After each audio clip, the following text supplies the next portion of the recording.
एक वक्त की बात है दोस्तों, देश पर संकट आया और काल पड़ गया। दो किसान भाई घर में सलाह करते हैं पूरे परिवार के साथ बैठकर कि इस संकट से हम कैसे निकलेंगे। तो उन्होंने हिसाब किताब लगाया तो उनके पास 11 महीने का अनाज बचा हुआ था। तो उन्होंने फैसला किया कि जितने भी हमारे घर में मेंबर हैं सबकी एक एक रोटी हम कम कर देंगे। समय गुजरता गया तो वहीं उस घर से ही एक पुजारी के लिए रोटी जाया करती, खाना जाया करता।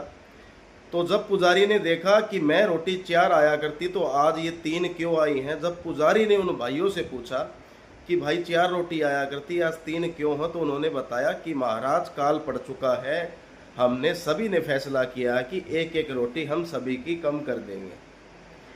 ये सुनकर महाराज जी बोलते हैं कि आप एक काम कीजिए, यहाँ से आप राजस्थान के किसी गांव में जाइए, वहाँ मेरा नाम ले दीजिए, उस घर में आपको 3 बोरियां अनाज की मिल जाएंगी, वहाँ से वो अनाज ले आइए। और बीच रास्ते में एक बूढ़ी का घर है, वो एड्रेस मैं आपको देता हूँ, वहाँ उस बूढ़े के घर पर एक अनाज की बोरी उतार आना। दोनों भाई निकल पड़े और वहाँ से अनाज लिया। तो उनसे पूछा कि भाई ऐसे ऐसे महाराज जी ने हमें आपके पास भेजा है। तो उन्होंने बताया कि हाँ, आपको हमने 3 बोरियां देनी हैं और 3 बोरियां देनी है, हमारे पास 1 महीने का अनाज बचा हुआ है, आप 3 बोरियां ले जाइए। ये सुन के दोनों हैरान थे, लेकिन कैसे तैसे वहाँ से निकल पड़े। थोड़ी देर पहुँचने के बाद उस बुढ़िया का घर आया और बुढ़िया के घर पर अनाज की बोरी जब उतारी तो उस बुढ़िया ने बोला कि बेटा 1 मिनट रुको, मैं पहले देख आती हूँ। तो वो अंदर जाकर देख के आती है तो उन्हें बोलती है भैया अभी रहने दो, मेरे पास 2 दिन का अनाज बचा हुआ है।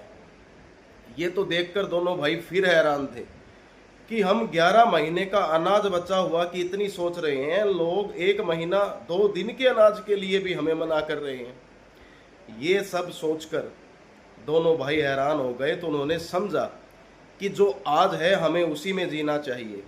11 महीने पहले की जिंदगी का कोई अनुमान नहीं लगाना चाहिए, क्योंकि जीवन आज है, कल क्या होगा कुछ नहीं पता। तो दोस्तों आज ही जीवन है, आज ही जी लीजिए जितना जीना है।